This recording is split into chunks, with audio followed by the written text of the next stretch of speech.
the important thing, Michelle, is to recognize that Camerawork is an organization, that's created by artists for artists in the photo community. I think I mentioned in the statement that I wrote for you that it's not a surprise that the F64 group was born within like 10 miles of where I live, because this is such a fertile area of creativity around photography. So it's not surprising that in a time when Lou Thomas and Donnelly Phillips and Hal Fisher and Arthur Ullman and we're all working here as young artists with new ideas to push against the assumptions of the gallery world, the commercial gallery world, and the assumptions of collectors, traditional collectors, the assumptions of the still living icons of photography, the Ansel Adamses and Eugene Cunningham. Those people were still alive and still a big influence. There needed to be a counter to that. So Camerawork emerged out of that necessity. How I became president, I don't know. I mean, I know approximate reasons.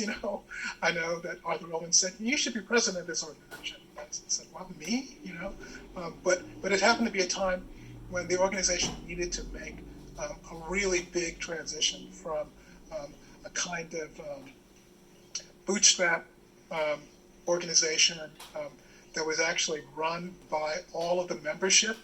So we would try, on the one hand, to get as many members as possible with the financial support we needed, but then we had to caucus all of them if we wanted to make any crucial decisions. So you'll be grateful to know, that one of the first mandates I came into was how do we get the membership to vote to disenfranchise themselves so that we could run it in a more coherent way.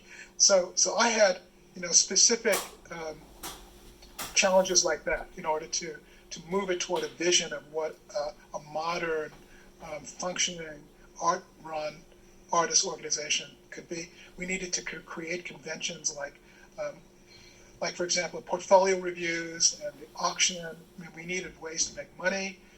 The hotel tax fund was just coming into being, and so we needed to figure out how to get into that loop. The opera was already there, but how do we get, on that list? So there were lots of very specific things that needed to be done, and for some reason people thought that I could be helpful. And I guess the closing of that era was when we hired Marnie Gillette, who really should be remembered for how powerful and wonderful a influence. We hired her and Gene Finley to be the directors and assistant directors, and that's when I stepped down.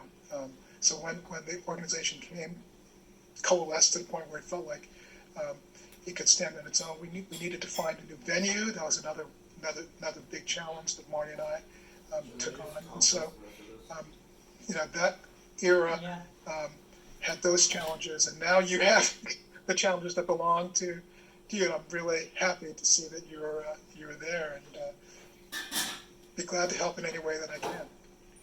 Chris, thank you so much. Your support means a tremendous amount. We have a lot of respect for you, and it sounds as though from everything you're saying, there's much more of a discussion there to be had in history. That might be another interview with Chris at a later point. But